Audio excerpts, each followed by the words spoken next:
receiver, tight end, and that the Irish really need to focus on in coverage as far as from the defensive end, as far as it pertains to Vanderbilt this weekend.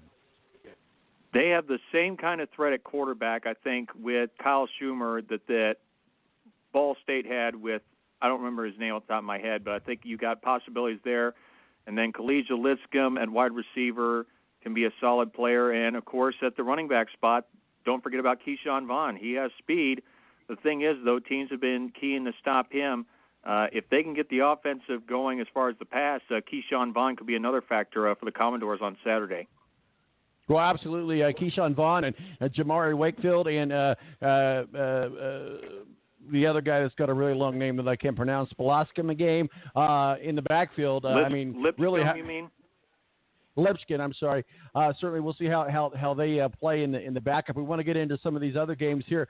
We're standing by here for Adam Jivden. He's our Ohio State homer and so forth. So we'll talk a little bit more about this upcoming game. We'll talk a little bit about some of the By the takeaways. way,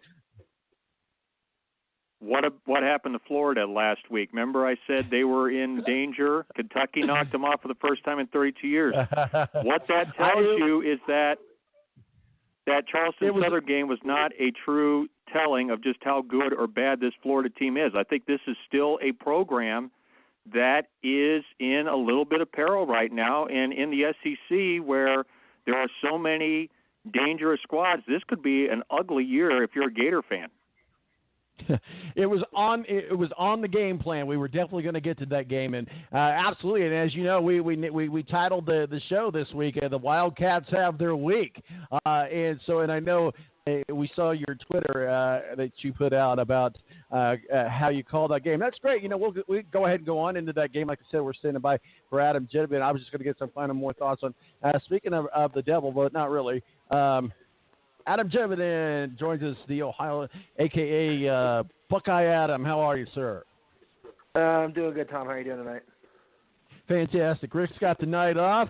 Matthew-Embury from WTSB up in South Bend, 96.1. Notre Dame radio affiliate is the Notre Dame and Ball State game. We'll get into Ohio State, obviously, but we were just talking about the Kentucky win over Florida, and as we our title, the Wildcats have their week. So as you look at week 2, Adam, you look at your Ohio State Buckeyes, they're undefeated.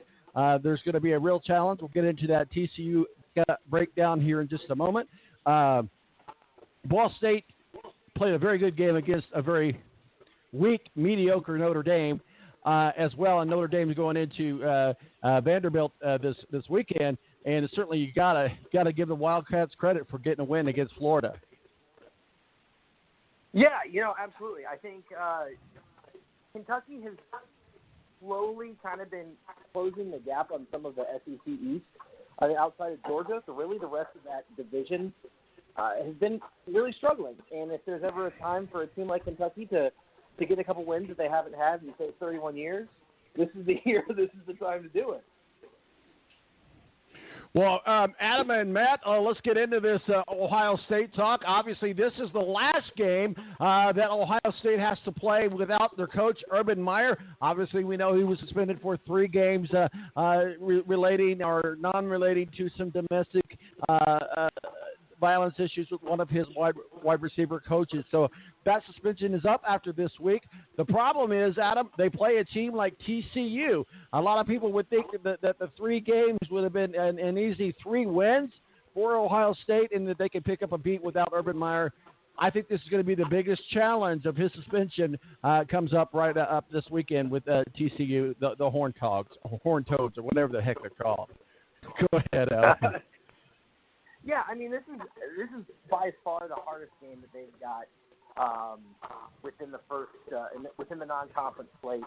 Ohio State always tries to schedule power versus power. TCU is our team for this season. I think one of the things that is going to really determine how this game goes is going to be how the Ohio State linebackers respond to Chris Robertson, the quarterback of TCU. Can run well, if the linebackers have a decent game, I don't really know how TCU can score lots.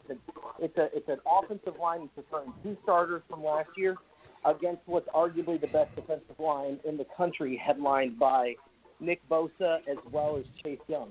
One of the interesting things about this defensive line is it's 2 for 2 in knocking the starting quarterback out of the game, with not just like, oh, hey, it's a slight injury. You're talking a broken collarbone and potentially a fractured elbow in the first game. When you've got guys like Nick Bosa and Chase Young, as well as D.B. Landers and Draymond Jones, you're talking 4 guys, and all 4 are high probability first or second round draft picks. With Nick Bosa, he could go number 1 or number 2 in the upcoming NFL draft. And the kid's a freak. So if Chris Robertson is able to get loose and the linebackers aren't able to contain him, it could be a tight game. If not, I don't know how any defense right now can shut down Dwayne Haskins. This offense is potent. They've got weapons on every level. They've got weapons on the ground. They've got weapons in the short, intermediate, and long passing game. So we'll see. I mean, I could see anywhere from a 42-14, or I could see a 35-31 game, depending on really how well does Robertson play. We're talking with Adam Jivden, obviously Ohio State Homer fan, but certainly very well knowledgeable and versed, especially in the Big Ten and college football. Joining us also, kind of slipping in the co-host slot tonight because Rick has got the night off.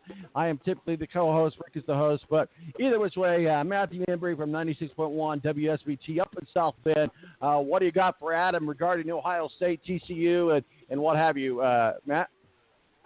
Well, Adam, I think the big thing about this matchup is going to be the first 15 minutes because you look at Ohio State. Granted, they won a couple blowouts. They played Power 5 teams in both games. They beat Oregon State and Rutgers.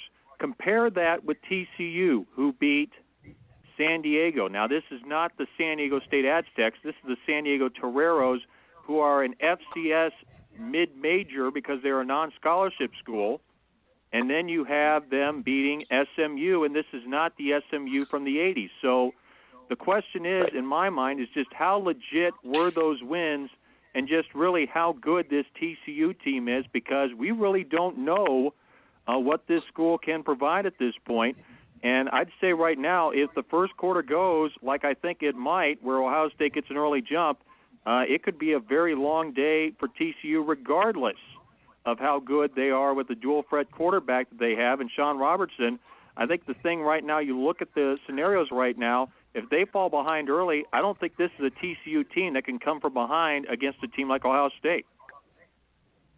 Yeah, I mean, I would agree with that. We're sitting in 2 games. Dwayne Haskins, starting quarterback, already has 9 touchdowns on the season, and his average almost he only had about 220 yards throwing last week, but that's because he sat after about 28 minutes. So, the Ohio State's offense is, and I've seen this offense since I was probably 5 years old, and I'm 32 now, and I can't think of an offense more potent than this. You've had great offenses come through, but to have your hard-hitting runner in Mike Weber, your more elusive back in J.K. Dobbins, you've got over-the-top threats in Terry McLaurin from right here in Indianapolis, as well as Johnny Dixon, to then underneath guys like Paris Campbell and the tight ends. It just never ends. When you're talking that in the first 2 games against Power 5 teams, the offense jumped out to 21-point leads after the first quarter, like you mentioned. If we can put up, if Ohio State can put up 14, which I think is very feasible, the route's on, because they just keep on coming, and then you're forced in exclusively passing situations where Nick Bosa can just pin his ears back and just unload on people. Well, you look at the running game situations, obviously, when you think of a talented thing and the top running backs of Ohio State in the past, obviously names like Maurice Clarett, Zeke Elliott come to mind. What does a player like a Mike Weber compare to those 2 types of running backs as far as national championship teams go? So I think Weber's a little bit different. So we don't have on this year's roster, J.K. Dobbins is really good. Weber is more of a straight line. He hits the hole with power, with physicality, and if that hole's there, he's going to get through it. The difference in guys like Zeke, which is what made him the number 4 pick, is that in Clarett, who would have had a great NFL career had he kept his kind of head on his shoulders, is they had that ability to wait out for the hole, and then once it opens, they put their foot in the ground and they're gone 85 yards. Just that's Alabama. Weber, I don't know if Weber has that. Both of them, Dobbins doesn't have as much top-end speed, but he's got a little bit more wiggle than Weber does. So both of them receive well out of the backfield. Both of them protect the quarterback really well. I wouldn't say either of them are as good as Ezekiel Elliott, but both of them are future NFL running backs. So I think combined production is similar, but there's not that one guy that can go get you 185 and 2 touchdowns in a big game. Adam Jivden joins us, certainly a big Ohio State fan, and Matthew-Embury joins us from STB up in South Bend. We know that Urban Meyer comes back next week against Tulane. That's obviously I would think a win. If they end up beating Ohio State, then the whole world's going to come to a shaking. But what I am most curious about, you guys have Penn State coming up on the 29th. Penn State has been penciled in by a lot of experts as to be that team that pushes the Ohio State Buckeyes out of the playoffs. How are you guys going to be ready for Penn State? Obviously, the weapon, Saquon Barkley, is no longer with Penn State, but Penn State is a powerhouse. Penn State is one of those teams that a lot of people have their eyes on, and it starts with your game. Penn State, it wasn't just losing Saquon Barkley, though. They also lost Deshaun Hamilton, their number 1 receiver, and Mike Gesicki, who was the best tight end in the Big Ten, one of the top tight ends in all of college football last year. Penn State lost a lot of talent. They still have Trace McSorley, their extremely talented quarterback, but, in week 1, they almost pulled a Michigan and lost to Appalachian State.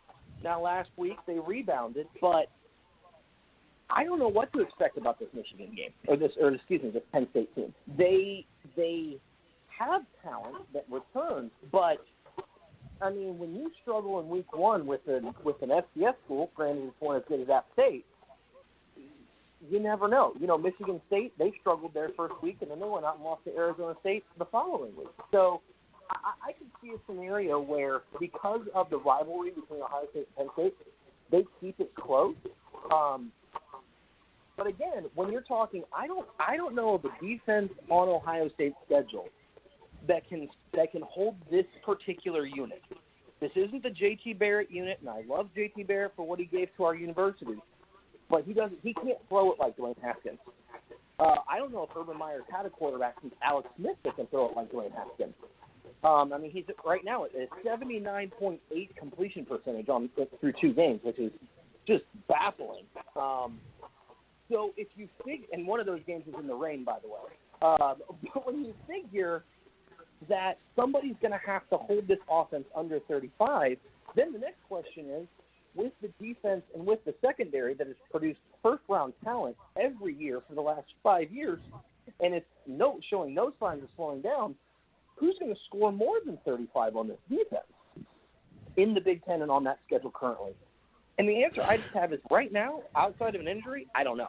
I think Penn State's going to be a tough game, but they got to show me a lot more than they've shown in the first 2 weeks for me to really be concerned. So, Matt, you and Matt, just for purposes of housekeeping, we're bleeding over just a little bit in our ears. So just a little bit. You might want to just turn the volume down just a tad bit. But, Matt, what thoughts do you have on Penn State, Ohio State? We'll get into some of these takeaways from last week, and then we'll get into week number 3 of college football week.